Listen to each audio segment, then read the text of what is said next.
Hello दोस्तों, स्वागत है आपका अपने यूट्यूब चैनल अनसुनी कहानियों में। और दोस्तों, कहानी में आगे बढ़ने से पहले मैं आपको ये बताना चाहता हूँ कि कोई सवाल या कोई शंका हमारी कहानियों को लेकर है तो आप हमें सीधे कमेंट सेक्शन में पूछ सकते हो। और आप हमारे ईमेल एड्रेस पर मेल करके भी पूछ सकते हो। और साथ ही साथ अगर आपकी कोई अपनी कहानी हो जिसे आप हमारे चैनल के माध्यम से दूसरे लोगों तक पहुँचाना चाहते हो तो आप हमें वो भी हमारे ईमेल पर भेज सकते हो। हमने हमारा ईमेल का लिंक डिस्क्रिप्शन बॉक्स में डाल दिया है। और इसी के साथ हम आगे बढ़ते हैं हमारी कहानी की ओर। तो दोस्तों, आज की कहानी की शुरुआत होती है दिल्ली के एक होटल से, जिसमें एक कंपनी के कुछ लोग रुके हुए थे। और उन लोगों की बहुत ज़रूरी मीटिंग्स दिल्ली में ही थी। इस वजह से वो सारे लोग उसी होटल में रुके हुए थे। और उन लोगों में से एक का नाम हितेश था। वो काफ़ी चुपचाप रहता था, बस वो अपना काम करता और उसी से मतलब रखता था। वो ज़्यादा लोगों में उठता बैठता भी नहीं था। पर उसकी ये खामोशी और शांत स्वभाव को देखते हुए उसे एक लड़की मन ही मन पसंद करने लगी थी, जिसका नाम गायत्री था। वो अपनी तरफ से बहुत कोशिशें करती कि हितेश से नज़दीकियाँ बढ़ा सके, पर वो हमेशा नाकाम हो जाती। लेकिन एक रात ये हुआ कि गायत्री, हितेश और उनकी कंपनी के बाकी के और कुछ लोग उसी कमरे में सो रहे थे। लेकिन हितेश जागा ही हुआ था, मानो किसी सोच में पड़ा हो। और अगले ही पल हितेश ये देखता है कि गायत्री सो रही थी, लेकिन उसका शरीर चादर से ढका हुआ नहीं था। ये देखकर हितेश ने उसके शरीर को चादर से ढका ताकि गायत्री को सर्दी ना लग जाए। और जैसे ही हितेश ने गायत्री को चादर से ढका, वैसे ही गायत्री की आंख खुल गई और उसने हितेश की ओर मुस्कुराते हुए देखा। और गायत्री मन ही मन बहुत ज़्यादा खुश होने लगी, इतना कि जिसकी कोई सीमा ना हो। और सुबह होते ही गायत्री ने हितेश से बात करते हुए कहा, तुम रातों में जागते रहते हो क्या? मेरी इतनी फिक्र क्यों करते हो?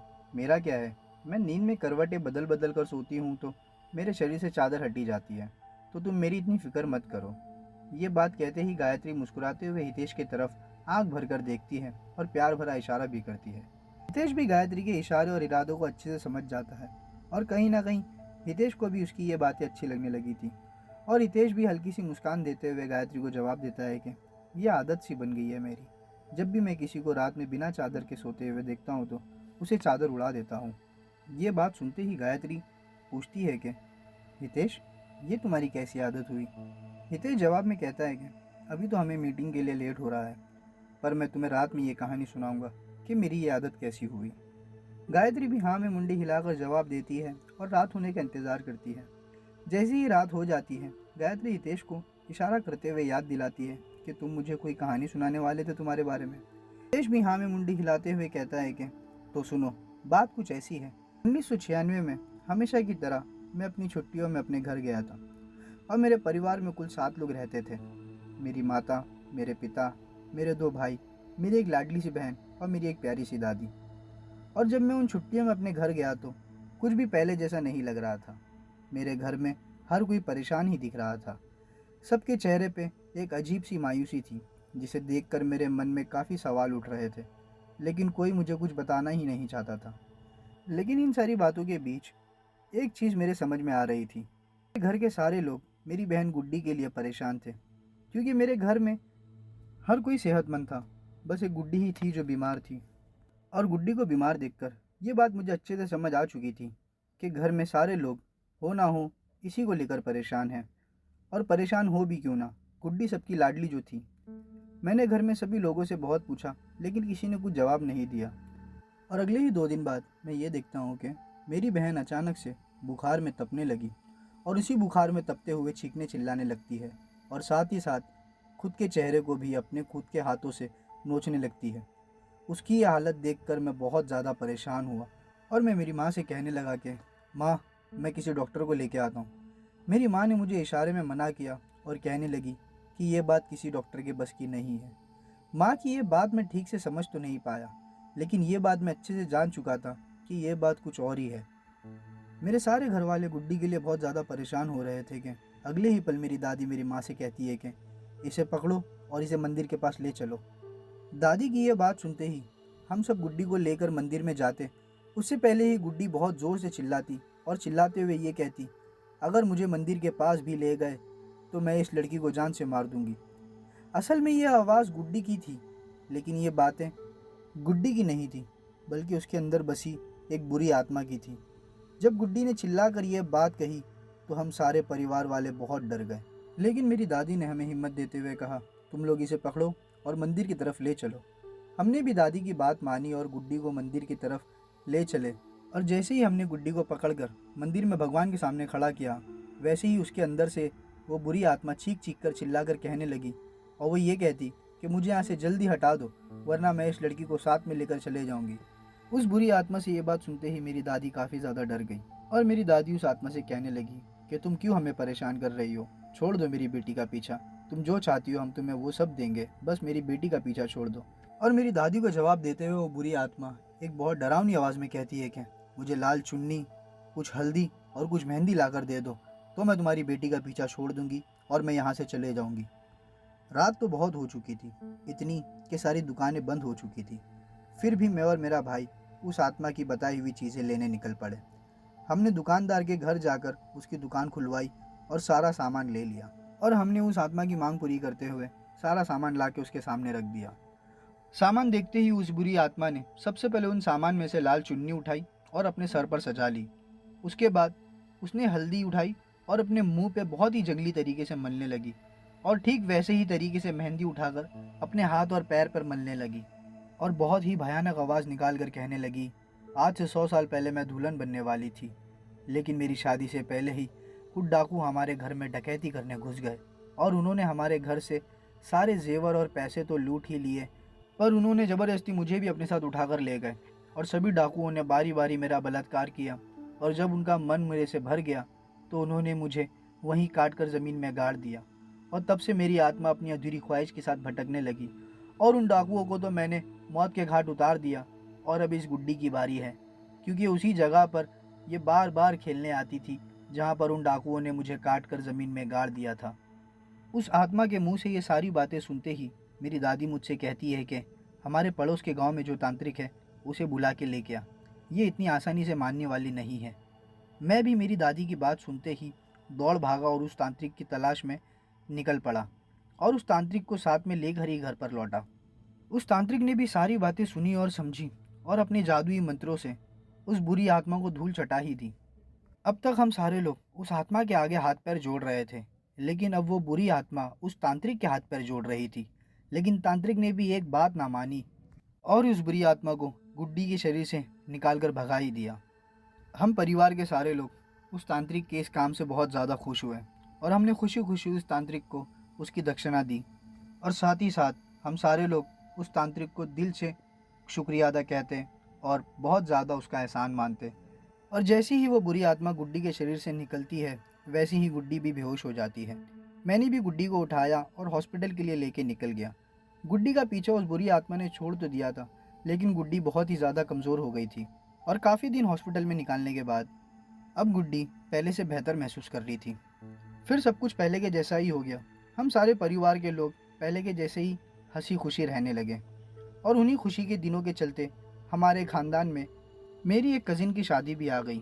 तो हम सारे परिवार वाले मिलकर उस शादी में चले गए, और उस शादी में सब कुछ ठीक ही चल रहा था। सारे घर खानदान के लोग आपस में मिलते और शादी की खुशियों को दुगना करते। लेकिन उसी शादी में गुड्डी फिर से कोने में अकेले बैठकर ठंड से काँप रही थी, और गुड्डी की हरकत सबको चौंका देने वाली थी, क्योंकि ठंड तो बिल्कुल भी नहीं थी। और जब मैं गुड्डी के पास गया, वो ज़मीन से कुछ फुट ऊपर उठ गई थी, मानो जैसे वो हवा में पलाटी मार के बैठी हो, और उसकी आंखें बेहद लाल थी। उसका चेहरा पसीने से भरा हुआ था। जैसे ही मैं गुड्डी को हाथ लगाने की कोशिश करता, वो मुझे भी उठा के लगभग 6 फुट दूर फेंक देती। फिर हम सब ने मिलकर गुड्डी को पकड़कर एक रस्सी से बांधा और उसे घर पर लेकर आ गए। मेरी दादी ने मुझे फिर से उसी तांत्रिक को बुलाने के लिए कहा, और मैं उस तांत्रिक को लेने के लिए घर से निकल भी गया। लेकिन जैसे ही मैं घर से निकलकर उसके घर पहुंचता, मुझे ये पता चलता कि वो तांत्रिक तो कुछ दिन पहले ही अचानक से मर गया है। अब मैं मायूसी के साथ मेरे घर वापस जाता और मैं मेरी दादी को ये बात बताता कि दादी, वो तांत्रिक तो अभी कुछ दिन पहले ही अचानक से मर चुका। अब मेरी दादी गुस्से में आकर फिर कहती है कि इसे पकड़कर मंदिर में ले चलो। अब हम सब दादी के कहने पर गुड्डी को पकड़कर मंदिर में जाने का प्रयास कर ही रहे थे कि अगले ही पल मेरी दादी अपने आप हवा में उड़ने लगी, और लगभग 50 फुट की ऊंचाई तक जाकर मेरी दादी तेज़ी से ज़मीन पर गिर गई। अब हमारी मुश्किलें और बढ़ चुकी थी, क्योंकि एक तरफ गुड्डी की ऐसी हालत और दूसरी तरफ हमारी प्यारी सी दादी बुरी तरह से ज़ख्मी हो चुकी थी। इन सारी बातों के बीच मेरे पिताजी ने मुझे कहा कि तुम जाकर किसी बड़े तांत्रिक को लेकर आओ, और मेरे बड़े भाई से कहा कि दादी को हॉस्पिटल लेके जल्दी से जाओ यहाँ से। और पिताजी के कहते ही मैं और मेरा बड़ा भाई हम दोनों अपने अपने काम के लिए घर से बढ़ चले। बड़े भाई ने तो दादी को हॉस्पिटल तक लेके चला गया, लेकिन दादी की बचने की उम्मीद नहीं लग रही थी। और थोड़ी ही देर में मैं भी एक दूसरे तांत्रिक को लेकर घर आ ही गया। उस तांत्रिक ने भी सारी बातें समझी और बुरी आत्मा से बात की, और जवाब में वो बुरी आत्मा यही कहने लगी कि मुझे लाल चुन्नी, हल्दी और मेहंदी लाकर दे दो, तो इस लड़की के शरीर को हमेशा के लिए छोड़कर चली जाऊंगी। उस तांत्रिक ने उस बुरी आत्मा की सारी बातें सुनी और मुझे कहने लगा कि ये जो चीज़ें कह रही है उसे ले आओ, लेकिन साथ में कुछ नींबू और काला नमक भी लेके आना। मैं भी उस तांत्रिक के कहने पर सारा सामान ले आया। उस तांत्रिक ने सारा सामान तो उसके आगे रख दिया, और वो बिल्कुल पहले की ही तरह लाल चुन्नी उठाकर अपने सर पे रखती और हल्दी उठाकर जंगलियों के जैसे अपने मुंह पे मलने लगती, और ठीक वैसी ही मेहंदी भी उठाकर अपने हाथ और पैरों में मलने लगती। लेकिन नींबू और काला नमक तांत्रिक अपने हाथ में छुपाकर रख लेता और धीरे धीरे सारे नींबुओं को दो भाग में काट लेता और काले नमक और नींबू पर अपने मंत्रों को पढ़कर उस पर फेंकता, और काफ़ी देर तक तांत्रिक उसे भगाने में लगा रहता। और दूसरी तरफ हमारी दादी की भी तबीयत में कुछ फ़र्क नहीं आ रहा था, बल्कि मेरी दादी और तेज़ी से मौत के करीब बढ़ रही थी। मैं इन सारी बातों को लेकर के काफ़ी डर ही रहा था कि अगले ही पल वो तांत्रिक मुझे आवाज़ देता और कहता कि जल्दी से जाकर एक कांच की बोतल ले आओ। मैं भी तांत्रिक की आवाज़ सुनते ही जल्दी से जाकर अपने घर से ही एक कांच की बोतल उठाता और उस तांत्रिक को दे देता। बोतल लेते ही वो तांत्रिक मुझसे कहता कि ये कोई छोटी मोटी आत्मा नहीं है, बल्कि पूरा आत्माओं का वास है इसके शरीर में, और वो जो तांत्रिक था जिसकी मृत्यु हो गई है उसे भी किसी और ने नहीं, इसी आत्मा ने ही मारा है। और अब तुम मेरी बात ध्यान से सुनो, मैं इस बुरी आत्मा को तुम्हारी बहन के शरीर से निकाल कर इस कांच की बोतल में कैद कर लूँगा, लेकिन तुम्हें ये करना होगा कि इस कांच की बोतल को शमशान में आधी रात में लेकर जाकर ज़मीन में गाड़ देना होगा।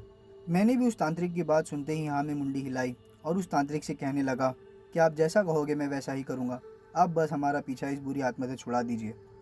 और अगली ही थोड़ी देर में उस तांत्रिक ने उस बुरी आत्माओं के वास को अपने वश में करके उस कांच की बोतल में कैद कर लिया। गुड्डी के शरीर से वो आत्मा निकल तो गई थी, लेकिन पहले की तरह उसकी हालत बहुत ख़राब हो चुकी थी।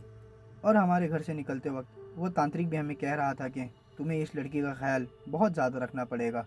अगर इस लड़की के इलाज में किसी भी चीज़ की कमी आई तो शायद इसकी जान भी जा सकती है। हम एक तरफ इन बातों पे ध्यान दे ही रहे थे कि दूसरी तरफ यानी हॉस्पिटल से हमें ये खबर आती है कि दादी अब हमारे बीच नहीं रही। दादी की मृत्यु हम सब परिवार वालों को बहुत दुख में डाल देती है। दादी के अंतिम संस्कार के बाद हम सारे परिवार वाले गुड्डी का मिलकर ख्याल रखते, और मैं भी रात भर गुड्डी के पास ही बैठा रहता। जब भी उसकी चादर उसके शरीर से हटती उसकी चादर ठीक करता और उसे प्यार करता, और यही उम्मीद लगाता कि एक दिन ये ठीक हो जाए। लेकिन हम सारे परिवार वालों की कोशिश पूरी तरीके से नाकाम रही, क्योंकि एक दिन गुड्डी भी हमें छोड़कर चली गई। और इन्हीं सारे दुखों के बाद मैंने और मेरे परिवार वालों ने ठीक से हंसना भी छोड़ दिया, और हम परिवार वाले चाह के भी गुड्डी और दादी को भुला नहीं पाते। इसीलिए मैं तुमसे कह रहा था कि किसी के शरीर पे चादर ठीक से डालना मेरी आदत है। हितेश की ये कहानी सुनकर गायत्री की भी आंखें दुख से भर गई, और वो हितेश को गले लगाती और हिम्मत और दिलासा देती। और इसी के साथ हमारी ये कहानी यहीं ख़त्म होती है। अब मिलते हैं हमारी अगली कहानी में। तब तक आप हमारी इस कहानी को लाइक करें, चैनल को सब्सक्राइब करें, कहानी को शेयर भी करें, और कमेंट सेक्शन में अपनी राय रखना ना भूलिएगा।